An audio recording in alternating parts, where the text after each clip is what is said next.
તો આપણે નીકળી ગયા ફૂલ મસ્તી સાથે ભાવનગર જવા. અને પહેલાં તો પુરાઈ દીધો ગેસ. અને રસ્તામાંથી એક ભાઈને આપણે ઉતારીને મસ્તી કરી, થોડો ઘણો દોડા. અને ત્યાં તો આપણને મળી ગયા ગોગા મહારાજ. તે આપણે એમને સાઈડમાં કરી દીધા. અને હવારમાં નાસ્તાની દુકાન ખુલી ગઈ હતી. પાપડી અને ચટણી ખાધી અને ચા તો પીતી હતી જ જોડે. અને ફાઇનલી આપણે હવે પહોંચી ગયા છીએ ભાવનગર ખોડિયાર માએ.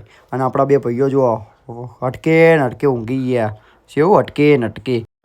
અને આપણે જઈએ હવે ખોડિયાર માએ અંદર દર્શન કરવા. આ રહ્યો મા ખોડલનો ગેટ. હવે આપણે જઈએ અંદર. અંદર જતાની સાથે જ દુકાનો બધી ચાલુ થઈ ગઈ. અને આવ્યું અંદર માતાજીનું પહેલું ત્રિશૂળ. તો ત્રિશૂળના દર્શન કરી અંદર હવે જઈએ આપણે ખોડિયાર માના દર્શન કરવા. તો બોલો ખોડિયાર માત કી. અને પાછળ આવ્યો ત્રિશૂળિયો ઘાટ. તો ત્રિશૂળિયો ઘાટ જે આપણે અને એનાથી અને ત્યાં ઉપર ખોડિયારમાં બીજું મંદિર આવ્યું. તો ત્યાં આપણે દર્શન કરવા ચડ્યા સીડીઓ. તો આપણે જતા રહ્યા ઉપર અને ઉપર જઈને દર્શન કર્યા. અને પછી ત્યાં વિડીયો શૂટ નહોતું અવેલેબલ, તો ના કર્યું. અને આપણે જે પાછળની સાઈડ દરિયો છે તો એ બાજુ જ્યાં એ બાજુ જઈને આપણે જ્યાં અને આપણે ત્યાંથી થઈ ગયા હવે રિટર્નમાં ભાઈબંધ જોડે થોડી પાછી મસ્તી કરી લીધી.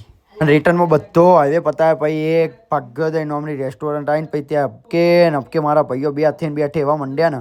અને પછી આ ખાઈને હવે ઉપડે આપણે ઘરે ભાઈ. ચલો બીજા વ્લોગમાં મળીએ.